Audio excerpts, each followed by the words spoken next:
Amém? Graça e paz a todos que estão aqui e aqueles que vão nos ouvir, seja a qualquer tempo, né?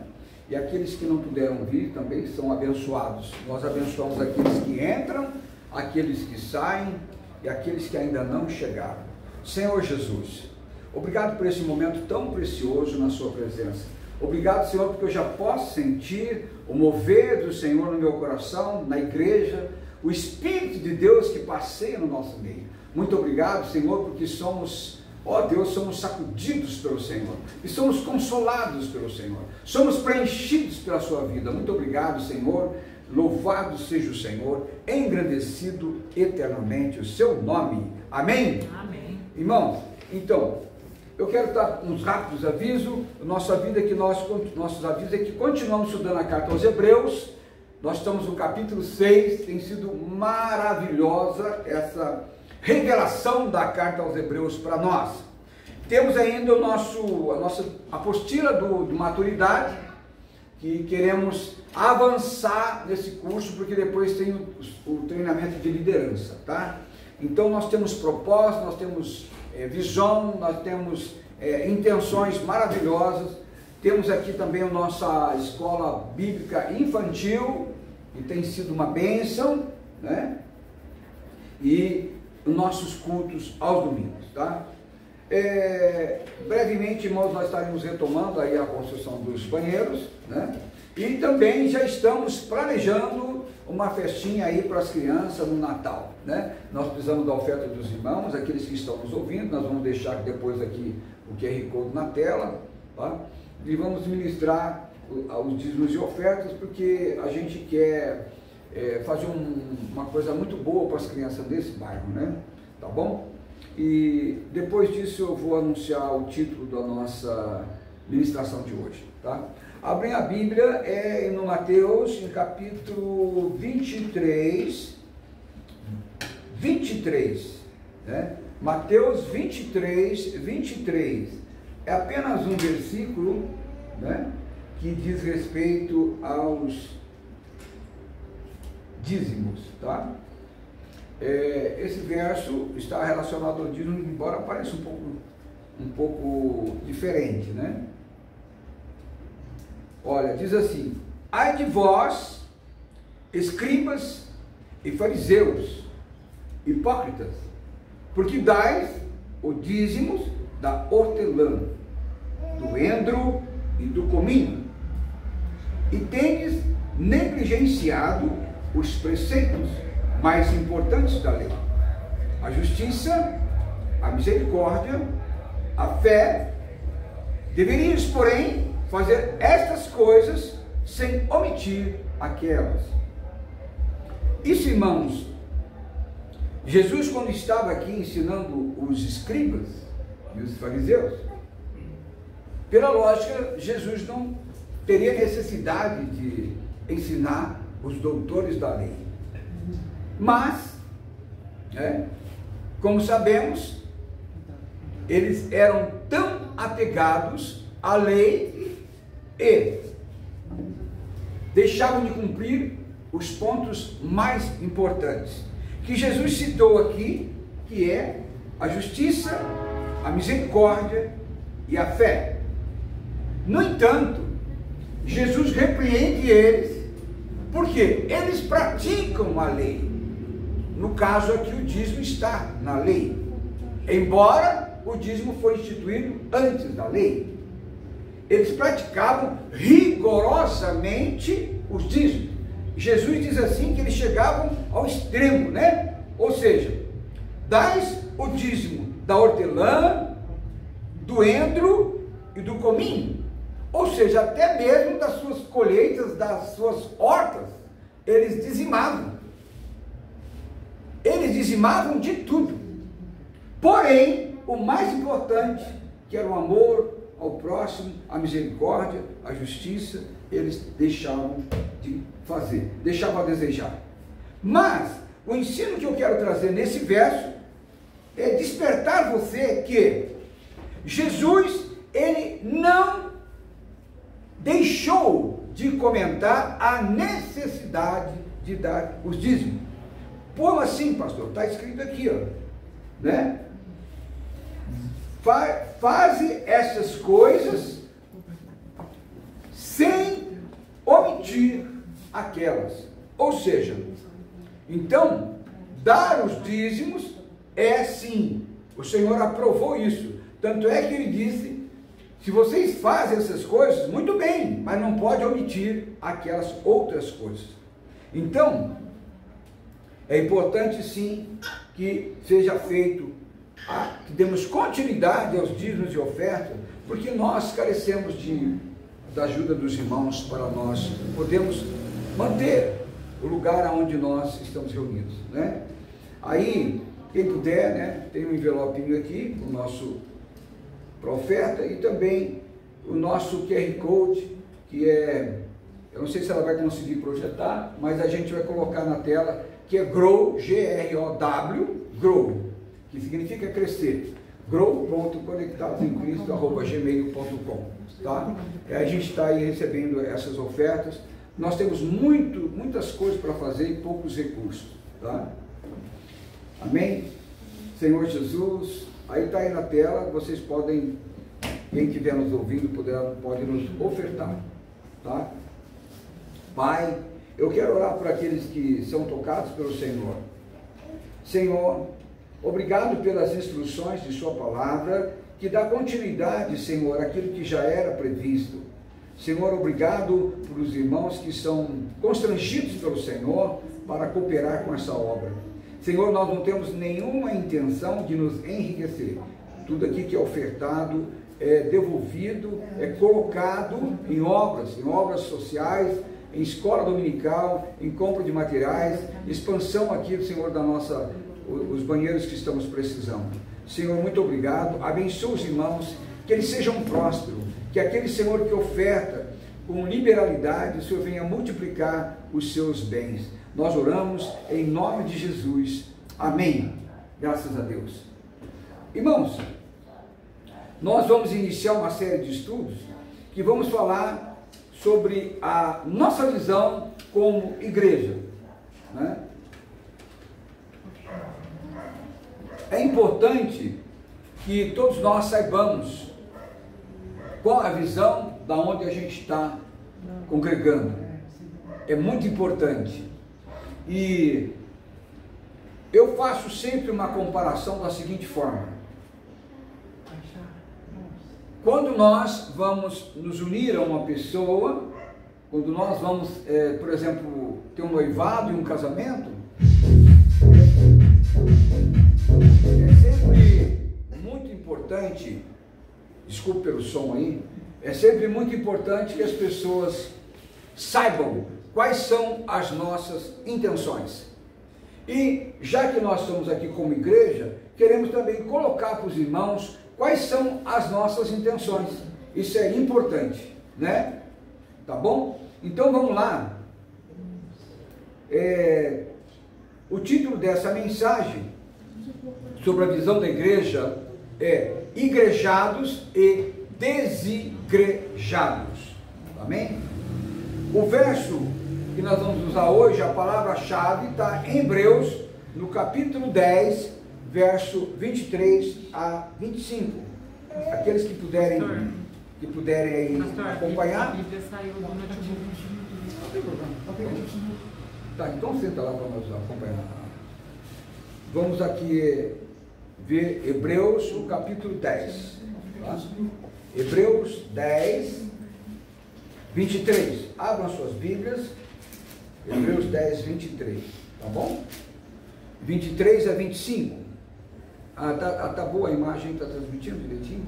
Hebreus capítulo 10, verso 23 a 25. Diz assim: guardemos firme a confissão da esperança, sem vacilar, pois quem fez a promessa é fiel. Consideremos-nos também uns aos outros, para nos estimularmos ao amor e às boas obras. Não deixemos de congregarmos, como é costume de alguns. Antes, façamos admoestações, e tanto mais quanto vedes que o dia se aproxima. Tá? Irmãos, nós sabemos que um dos pontos importantes para que a igreja prevaleça, que a igreja possa atravessar os séculos, né? E ela possa cumprir o seu papel de suprir as pessoas carentes, de também levar Cristo, consolar as pessoas, de ser também, não deixa de ser, um lugar de consolo, de abrigo para aqueles que estão aflitos. Nós precisamos sim dar continuidade à vida da igreja, né? O Senhor mesmo disse que as portas do inferno não prevaleceriam contra a sua igreja. Então, a carta aos Hebreus, o autor nos estimula a não deixarmos de congregar. É fundamental, né? Ele diz aqui que guardemos firme a confissão da esperança, ou seja, aquilo que o Senhor plantou no nosso coração, que é a esperança de uma vida eterna, e sermos nova criaturas, porque antes do Senhor não havia nenhuma esperança para nós. Ele plantou no nosso coração, nos salvou, nos perdoou, nos resgatou do inferno, nos transportou no reino do amor do seu Filho. Então ele exorta-nos a guardar firme essa confissão da esperança, sem vacilar. Ou seja, aquele que fica titubeando, né?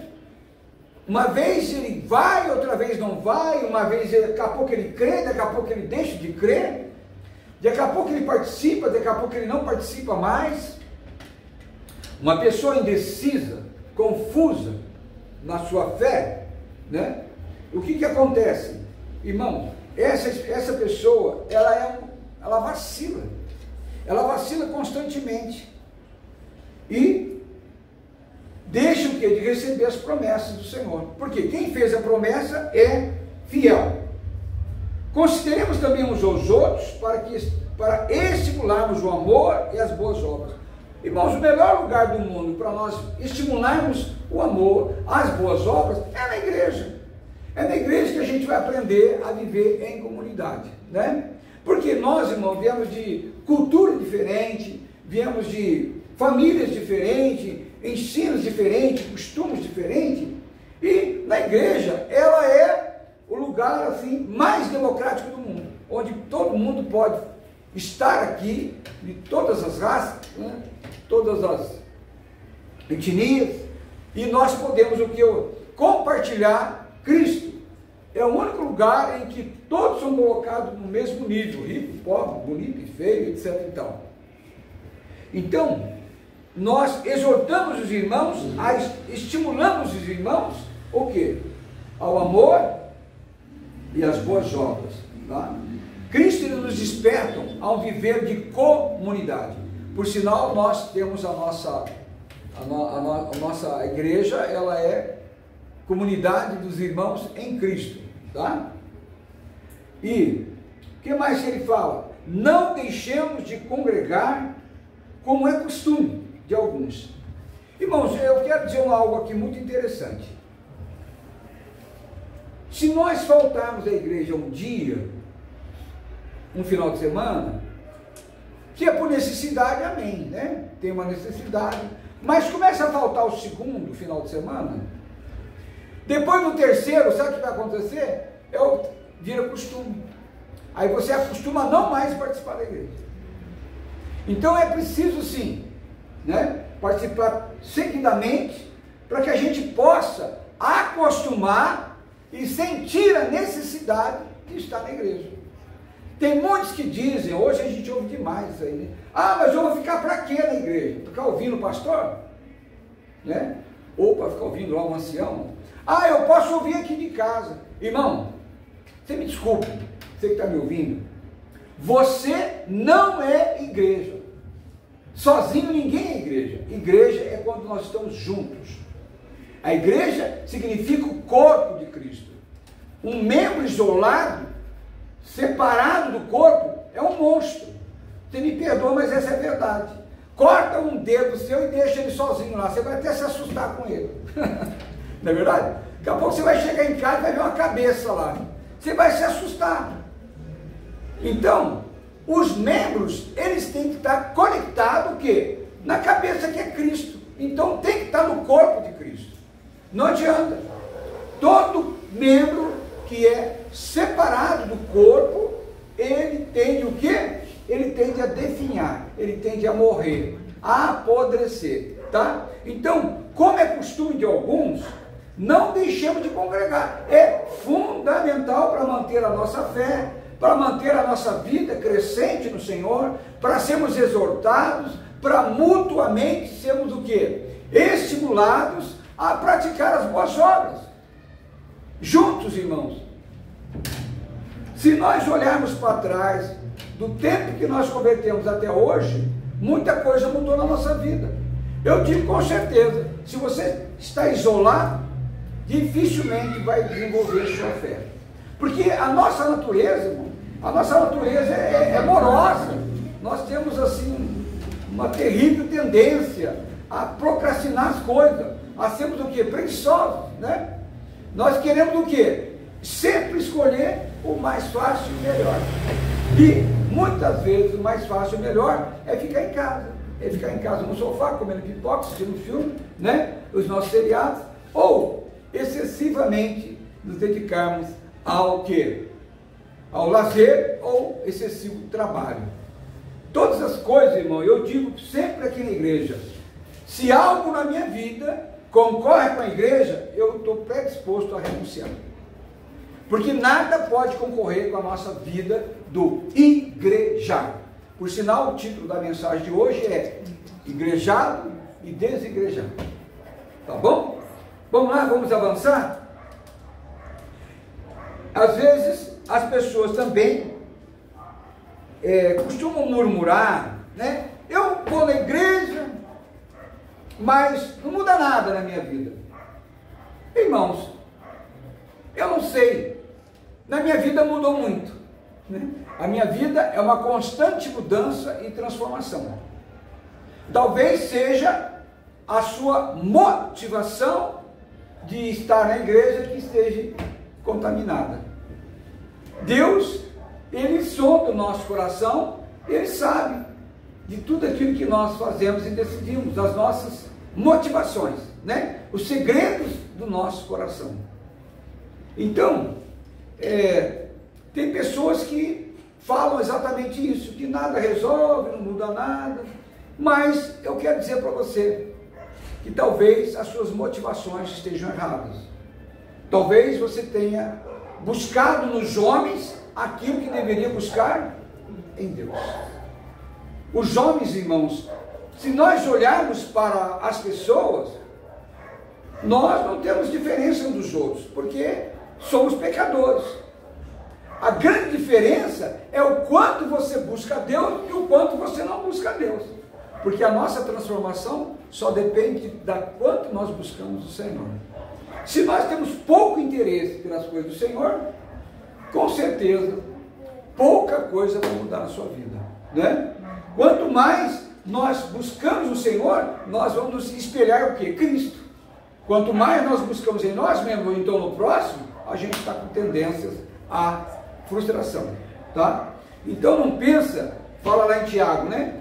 Não pensa que tal homem vai receber alguma coisa do Senhor. Lá em Tiago, no capítulo 1, versos de 6 ao 8, né? Eu vou ler aqui para vocês. Se vocês têm falta de sabedoria, ou então de maturidade, né? Peça com fé, não duvidando no seu coração, porque quem duvida é semelhante à onda do mar, impelida e agitada pelo vento, né? A onda do mar, você sabe que ela vai e volta, assim é um coração inconstante do homem. E Tiago fala assim, não suponha, olha só, não adianta você se iludir, não suponha que esse homem alcançará do Senhor alguma coisa. Olha que lamentável. Então, a pessoa que tem, ela adquire o costume, como é o costume de alguns, de ora frequentar, ora não frequentar, de vez em quando lê a Bíblia, ou quase nunca lê a Bíblia. Orar então só por Deus, né? Aí o que acontece? É uma pessoa que está o quê? Impelida e agitada por vento. Se o vento toca, ela fica animada. Se as águas não agitar também não. Então, o que acontece com ela?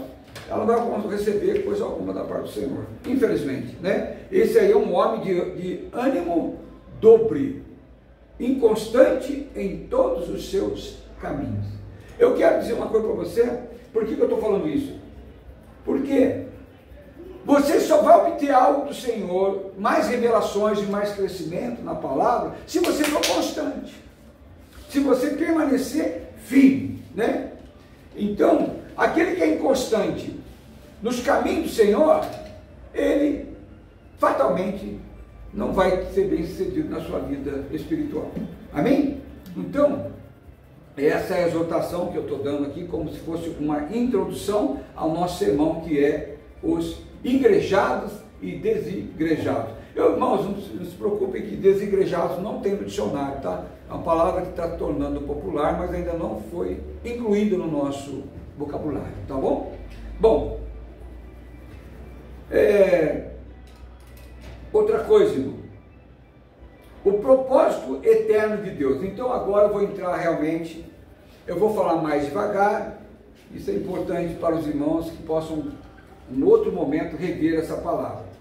Qual é o propósito eterno de Deus? Para mim, para você que está me ouvindo, para nós que estamos aqui presentes. Antes de existir qualquer coisa, irmãos, antes de eu e você existirmos, antes da igreja existir, antes de o mundo ser criado, Deus ele já tinha esse propósito. Qual que era o propósito eterno de Deus? Da eternidade passada. É isso, compartilhar a sua vida e a sua natureza comigo e com você. Olha que coisa interessante. Então, o propósito eterno de Deus, antes de você e eu existirmos, era esse. Deus sentiu no seu coração o desejo de compartilhar o quê? A vida e a natureza de Deus com o homem. Olha que coisa grande, irmãos. Que coisa assim, tão tremenda. Deus querendo que você seja participante da sua natureza. Paulo diz que nós temos a natureza de Cristo, né? Então, a natureza e a vida o quê? A vida divina em nós. Ou seja, Deus pensou em criar o homem e colocar nele o seu DNA, e a vida dele fluísse em nós, e que nós possuíssemos a natureza, claro que não a deidade, né? E sermos participantes da sua vida. Deus é maravilhoso, maravilhoso. Esse propósito de Deus, é importante você saber também que é um propósito que não muda. Desde o princípio, Deus tinha isso, ele, mesmo após a queda do homem, ele continua com o mesmo propósito, nada fez Deus mudar de ideia. E Deus tem esse propósito hoje para a minha vida e para a sua vida. Ou seja, Deus quer que você tenha uma aliança com Ele, que você seja participante da sua vida. Esse é o amor dele. Ele dispensa vida para que você esteja junto com Ele e seja feliz com Ele e desfrute da sua graça maravilhosa, né? Então isso é imutável. Então fomos criados para viver em conformidade com o coração do Pai. Uma vida de comunhão, reciprocidade e unidade com Deus. Olha só, uma vida de comunhão, reciprocidade e unidade com Ele e uns com os outros. Isso, irmão, é o propósito de Deus para a vida da igreja. Se a gente não percebe isso, se a gente não consegue ver isso, a nossa vida da igreja é apenas uma rotina religiosa, nada mais do que isso, né? Imagina você ter uma vida de comunhão, ou seja, não é uma comunhão só quando você está com os irmãos, uma vida de comunhão com Deus o tempo todo, e uma reciprocidade. O que significa isso? Você responder a Deus aquilo que Deus solicita no seu coração, né? Deus, ele quer que você seja um proativo com Ele. Ele quer amar você e quer que você corresponda a esse amor com Ele. Isso é ter uma reciprocidade com Deus. E tudo isso na unidade do corpo de Cristo. Tá bom? Isso é maravilhoso. E isso não só entre nós e Deus, a Trindade, mas também entre nós e os irmãos. Vida fluindo no nosso meio, comunhão e unidade. Irmãos, esse é o propósito de Deus na igreja. Infelizmente, nós não vemos isso em muitos segmentos, né? A gente vê muita fofoca, muita intriga, muita divisão e muita disputa, muito poder, e às vezes o que manda muito é a questão financeira. Tristemente isso é, mas isso não estava no propósito inicial de Deus, tá? Bom, não se surpreenda se eu dizer para você que o propósito de Deus para mim e para você não é a salvação. Deus não nos criou para sermos salvos, não. A salvação passou a existir, a necessidade depois da queda do homem. Tudo bem? Então, não era prioridade de Deus o quê? Não era propósito de Deus a nossa salvação. Não. O propósito de Deus era esse que eu disse no parágrafo anterior. A comunhão, a reciprocidade e a unidade com Ele. Tá? A salvação, irmãos, então, o que é, pastor, a salvação? A salvação para nós hoje, depois da queda de Adão e depois da justificação em Cristo, a morte de Jesus, derramou seu sangue para nos justificar, nos salvar. Veja bem, ela é um caminho que Cristo é o caminho que nos reconduz a esse propósito inicial. Tudo bem? Entenderam isso? Então, a salvação em Cristo, ela é para nos reconduzir ao plano inicial. Lembra que eu disse que o plano inicial de Deus ele é imutável, ele não muda, apesar das circunstâncias? Então, esse é o plano original. O propósito original se perdeu no Éden. Então Deus mandou o quê? Prometeu de ti, da tua descendência, ele vai ter a salvação, né? Ele pisará o calcanhar de Satanás. Com o calcanhar pisará a cabeça da serpente. Então, a salvação nos volta ao plano inicial de Deus, tá? Então Deus não criou você e eu para sermos salvos. Não é isso. Não era esse o plano inicial de Deus, mas para sermos o quê? A sua habitação. Olha que coisa interessante. Deus nos criou para habitar dentro de nós e que nós pudéssemos desfrutar da sua vida, da sua comunhão e expressar Cristo. Foi para isso que nós fomos criados. Então, essa maravilha, essa conexão do homem com Deus, ele restaura onde? Na vida da igreja.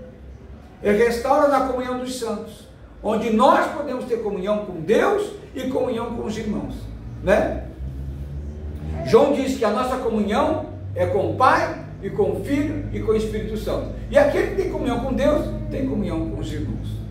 Amém? Você pode perceber que isso tem uma grande sabedoria nisso, porque o homem que está afastado de Deus, ele não consegue também conviver na igreja. Isso não é uma realidade que os outros falam, né? Ah, eu estou bem com Deus, está tudo bem comigo, eu estou em paz com Deus. Irmãos, se você está em paz com Deus, se você está bem com Deus, você tem que estar inserido no corpo de Cristo, na igreja, tá? A falta de convivência no corpo, isso fere aquilo que você diz, não reflete a realidade da sua fé. Infelizmente, eu tenho que dizer isso para você, tá? Então, evangelismo, né? Missões, que eu fiz missões, discipulado, que a gente quer discipular os irmãos, é muito importante, tá? Mas tudo isso, irmãos, entenda, isso é o meio, não é o fim, tudo bem? Isso é só ferramentas que Deus nos coloca, ou então tarefas, ou então comissões, né? Eu digo encargos, para que a gente possa cumprir o plano inicial. Amém? Então, o fim é que o homem manifeste a vida divina e eterna do próprio Deus. Olha que coisa maravilhosa. Eu não sei se você já ouviu essas revelações são profundas, né? Então, o fim é que o homem manifeste a vida de Deus no seu viver, o quê? Transparecendo Cristo, exalando Cristo, dispensando Cristo, vida de Deus para os homens. Esse é o objetivo principal, é Deus unido com o homem, ele vivendo no homem, ele tendo a vida dele dentro de nós, para que a gente possa o quê? Dispensar o próprio Deus às pessoas. Amém? É muito mais intenso do que a gente aprendeu, né? Então o propósito eterno de Deus, revelado desde a eternidade, desde o princípio, o Pai, o Filho e o Espírito Santo, eles viviam em perfeita comunhão. O Pai, o Filho e o Espírito Santo, nunca houve nenhuma falta de unidade no céu. O único que quis causar confusão foi expulso do céu, né? Então, essa vida de unidade, de amor, de harmonia, Deus queria o quê? Compartilhar com o homem. Essa é a base, é o ponto principal do propósito eterno de Deus para nós. Amém? Então Deus desejou o quê? Estender o quê? Ele mesmo, se estender, se expandir, ele mesmo, aonde? No homem. Olha que coisa linda. Então, hoje, você é continuidade de quem? Você é continuidade de Cristo. Cristo, hoje, o Espírito de Cristo, ele está em nós somos templo do Espírito Santo, e o próprio Deus deseja expandir, crescer em nós, através de nós, pelo seu próprio mover.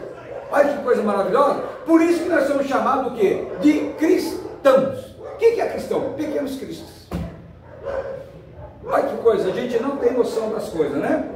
Então, esse propósito eterno, revelado desde a eternidade, que é o Pai, o Filho e o Espírito Santo, viviam ele em perfeita comunhão, e ele desejou incluir o homem na sua própria vida, o homem ser participante da sua vida, tá bom? Essa vida compartilhada, então, é a base do seu propósito. E isso, irmãos, vocês podem ver que está lá em Gênesis 1:26, que diz o quê? Façamos o homem a nossa imagem, né? A gente lê esse verso, mas eu sempre digo para os irmãos que nós precisamos internalizar a palavra, nós precisamos tocar na realidade do que a palavra diz. Façamos o homem. Esse façamos, eu disse aqui, é plural, né? Lá está escrito o quê? Façamos é Pai, Filho e Espírito Santo. Essa reunião, esse conselho celestial, na eternidade passada, existiu então um bom senso e a decisão de criar o homem à sua imagem e semelhança. Então nós somos muito parecidos com Deus. Você sabe por que Satanás tem raiva de você? Por que Satanás nos odeia? Sabe por quê? É porque quando ele olha para você, você é semelhante a Deus. Então ele tem ódio disso. Porque a nós foi dado a semelhança de Deus. Ele jamais. Embora ele no passado ele tenha sido anjo de luz, hoje ele é o príncipe das trevas. É maldito para sempre. Não tem como consertar isso, né? Então ele olha para você e ele vê o quê? Não acredito. Toda vez que eu olho para ele, eu odeio ele, porque ele parece com Deus. Por isso que Satanás te odeia. Por isso que Satanás planeja destruir você, derrubar. Ele põe um laço passarinheiro, como se fosse aquele para você pescar alguém, derrubar. Ele trai a pessoa, ele planeja emboscada para você cair, ele atrapalha a sua vida, ele coloca doença, ele bagunça a sua família, a sua vida financeira. Ele não descansa, ele tem uma qualidade. Satanás tem uma qualidade, também a gente tem que ver, ele é perseverante, mais do que nós. Então ele não dá trégua, não pensa você que ele dá trégua, não. Por quê? Toda vez que ele olha para você, ele tem ódio de você, porque você parece com Deus. Olha só que coisa, né? Então, fomos criados para viver em comunidade e unidade, refletindo o amor divino. Irmãos, vocês sabem disso, nós estamos cansados de saber, eu só estou dizendo coisas que a gente já sabe, mas é preciso dizer, você não foi criado para viver sozinho. Não é admissível que um homem viva isolado, ele fica louco.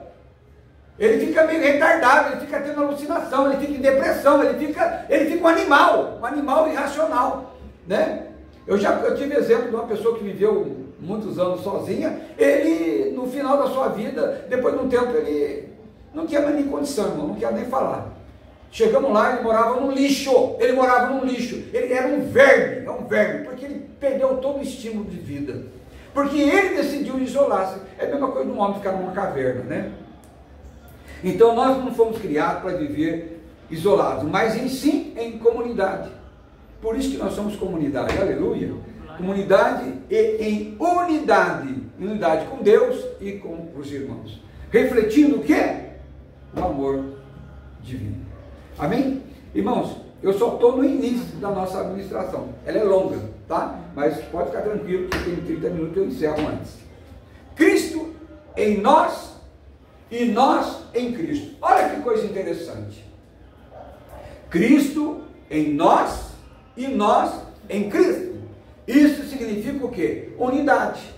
Unidade do corpo com o cabeça, né? Irmãos, preste atenção. Você só será um cristão autêntico, olha, você só será um cristão autêntico, sabe quando? Quando em Cristo encabeçar todas as coisas. Ó, que maravilha! Quando você aceitar que Cristo encabece todas as coisas na sua vida, que Ele é o seu cabeça, o cabeça da igreja, o cabeça do seu corpo, então Ele é definitivamente seu Senhor. Tá bom? Então é Cristo em nós e nós em Cristo.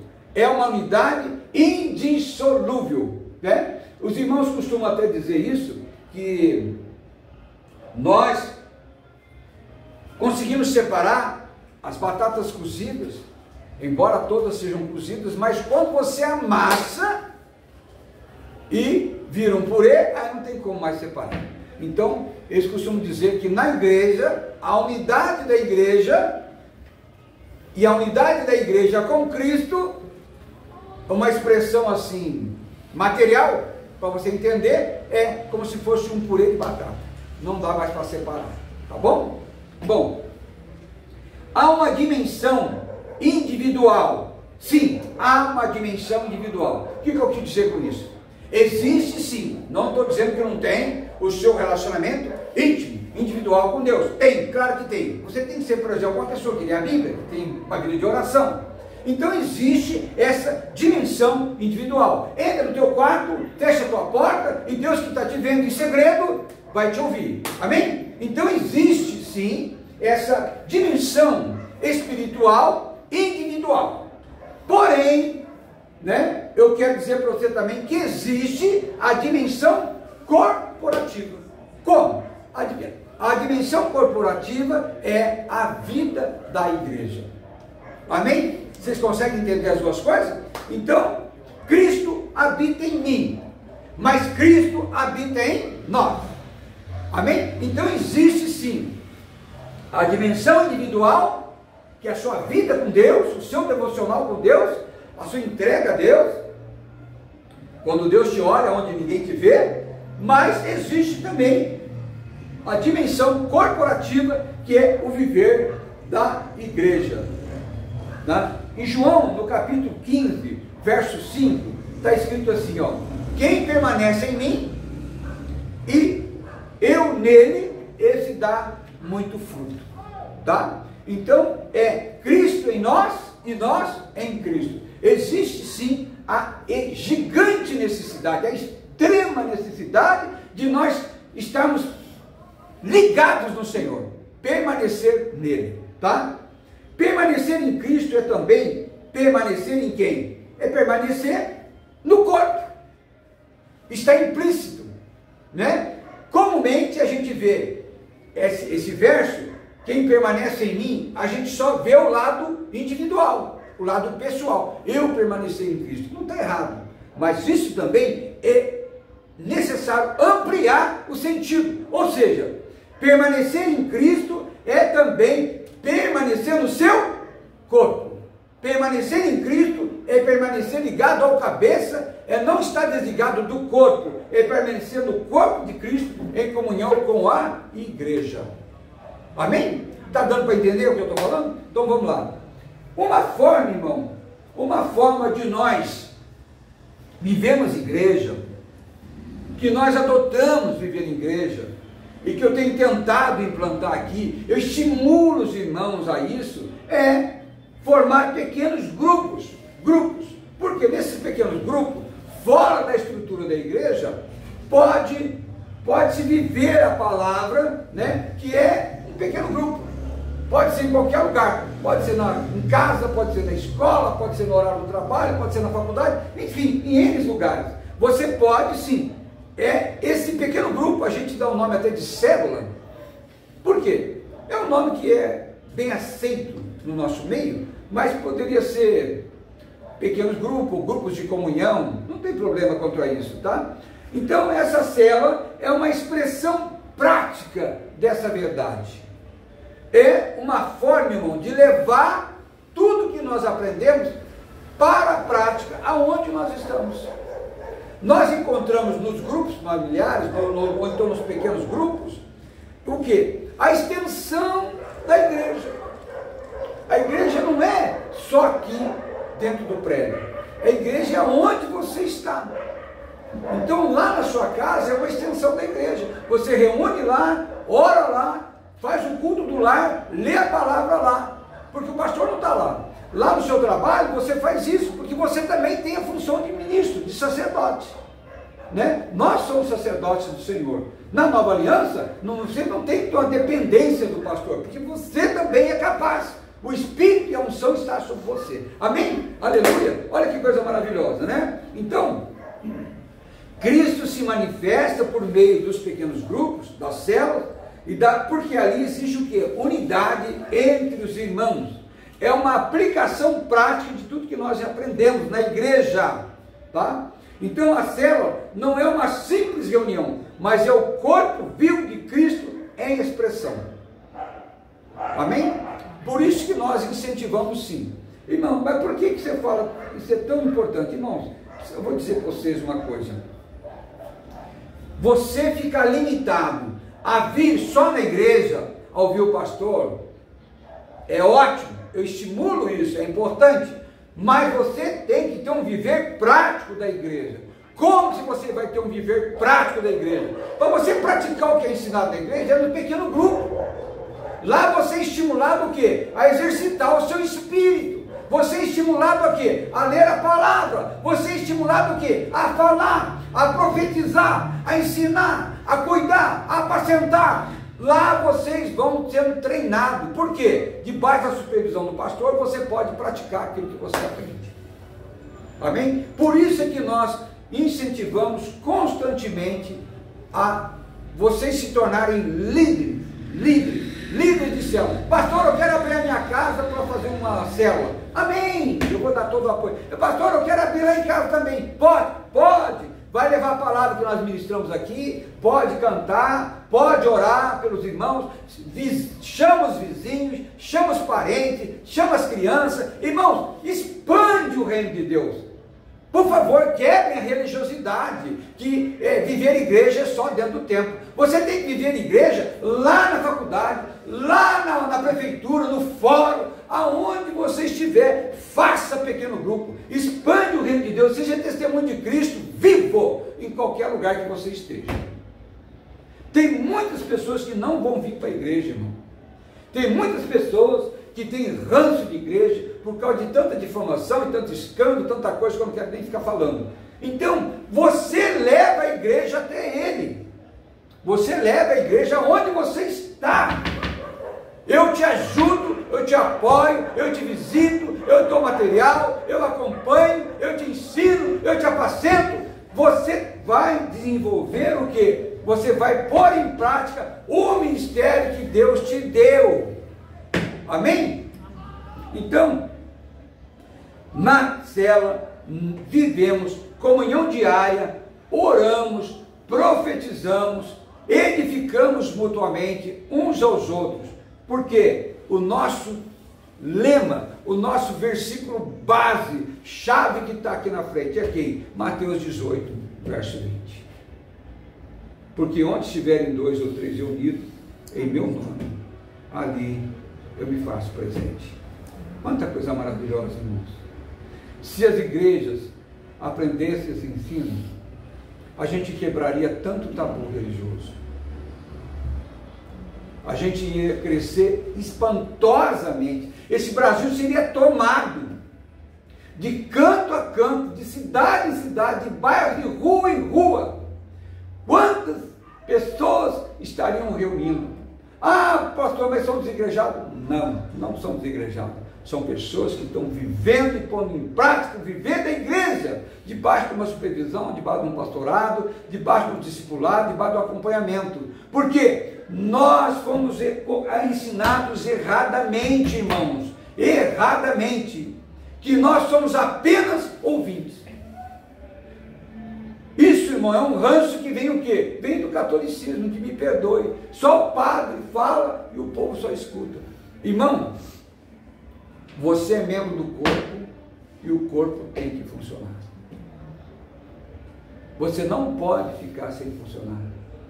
Se você não exercitar o seu espírito, se você não pôr em prática tudo que aprende aqui, se você não é estimulado a evangelizar, a buscar vidas, a montar grupo de oração, a dar ensino, a fazer acontecer, eu vou dizer uma coisa para você: o seu cristianismo é raquítico, o seu cristianismo não é infrutífero, o seu cristianismo é enfadonho, o seu cristianismo vai tendência a morrer, ou então você vai ficar apenas um religioso. Então você precisa ser estimulado a pôr a mão na massa e dar a cara para bater. Você vai errar? Vai errar, mas faz parte do aprendizado. Depois de algumas vezes você vai ser aperfeiçoado, em nome de Jesus. Amém? Então vamos lá. Está quase acabando. Quase acabando o quê? O que nem comecei. Quando vivemos em unidade, manifestamos o quê? Olha que importante. Quando vivemos em unidade, manifestamos quem? A imagem de Jesus Cristo. A imagem de Deus. E nós expressamos, irmãos, olha que algo interessante. Nós expressamos a autoridade de Deus. A autoridade de Deus aonde? Sobre sua casa, sobre as famílias, sobre o local de trabalho. Irmãos, aonde você entra, capeta não fica. Onde você põe sua mão, onde você profetiza, você derruba Satanás, você expulsa o espírito maligno, você profetiza cura, libertação e salvação. Deixa Deus te usar aonde você estiver. Então nós manifestamos o quê? A imagem de Cristo, a imagem de Deus, a imagem e semelhança de Deus. E Deus te reveste de autoridade. Paulo diz assim: sede revestidos de Cristo. Irmãos, para que você é revestido de Cristo? Irmãos, é revestido de Cristo é porque você vai entrar numa batalha. Você vai entrar numa batalha e a espada flamejante sua de fogo, a palavra de Deus, quando você abre a boca, Satanás bate em retirada. Aonde você está, aonde você põe a planta dos seus pés, você ali é autoridade. Constituída por quem? Por Deus. Porque você não sabe da sua identidade, irmão. Acorda. Você é embaixador de Cristo. Não é o pastor, o papa, não, você é embaixador de Cristo onde você está. Embaixador é aquele que representa Deus. O embaixador representa uma nação no outro país. Você está aqui na terra, mas você representa Deus, você representa o reino de Deus aqui na terra. Você é revestido, você tem autoridade de Cristo sobre principado, potestade, dominadores, demônios, qualquer coisa, porque Deus te reveste de autoridade. Sabe o que é isso, irmão? É uma vida vibrante, é uma vida alucinante, é um negócio assim fantástico de viver. É colocar Cristo para ele possa ser expandido através da sua vida, né? Então, a autoridade de Deus é liberada sobre você e isso gera um avivamento. Qual? Um avivamento interior. Você é despertado para um avivamento interior, a sua vida deixa de ser monótona e você passa a revelar o propósito de Deus para os homens. A igreja como expressão visível de Cristo na terra aonde você estiver. Olha, irmãos, é tão profundo isso, é tão intenso isso.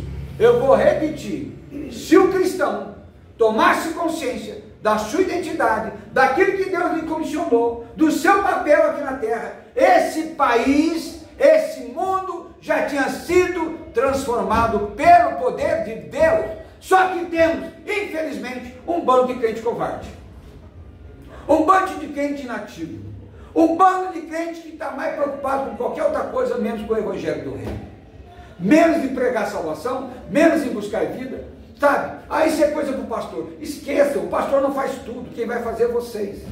A gente só orienta porque a gente não dá conta das coisas, a gente só norteia. Eu digo para as pessoas, eu sou só um facilitador, só isso. Eu não sei mais nada do que ninguém, sou igual a vocês, dependente de Cristo. Se eu abandonar Cristo, eu estou morto, eu me apago. O Espírito Santo só mantém a chama acesa, cada um que busca o Senhor e pratica a palavra de Deus, tá bom? Então, isso gera um avivamento pessoal e um avivamento coletivo na vida da igreja. Por quê? Porque você está alinhado com o propósito de Deus. Você precisa saber para que você está aqui, por que você foi criado, qual o propósito eterno de Deus, qual é a sua função, quais são os seus talentos e o que Deus espera de você. Se não, irmão, por favor, você vai ser um eterno religioso.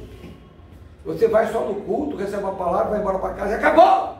Quando você virou esquina, não sabe nem o que o pastor falou, né? Então, a igreja é uma expressão visível de Cristo aqui na terra. Essa é a igreja. E aonde você está, você tem que levar Cristo, exalar Cristo, apresentar Cristo. Você tem que expandir a pessoa de Cristo nesse mundo, aonde você estiver, tá? Eu vou dizer a próxima palavra, não deu para a gente seguir mais. Eu vou falar sobre a compreensão do que é edificar. Essa é uma área que eu conheço muito, eu trabalho com edificações, né?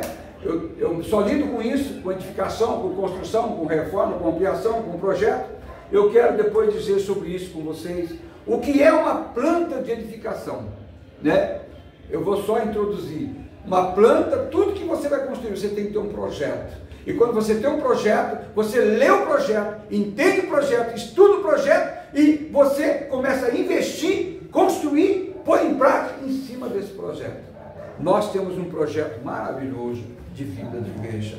Está tudo já aqui definido. A gente precisa aprender a pôr em prática. Amém? Então, irmãos, eu apenas dei uma introdução. Qual que foi a introdução? Para você guardar bem.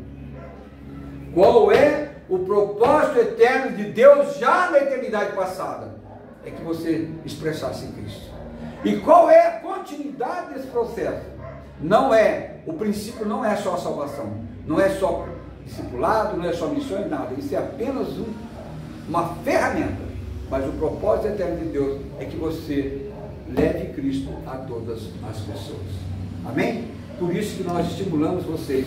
E se você quiser, você que está nos ouvindo, pode entrar em contato conosco. A gente vai treinar você, discipular você, para que você possa exercitar Cristo aonde você esteja. Tá? Fique de pé, vamos orar. Vamos orar e vamos encerrar essa ministração. Tá? Eu parei aqui compreendendo sobre o edifício de Deus. Amém? Amém? Levanta aí, fala para lá. Eu quero orar por você, irmãos. Orar por você, para que você seja guardado pelo Senhor, que essa palavra de Satanás não venha roubar do seu coração. Tá?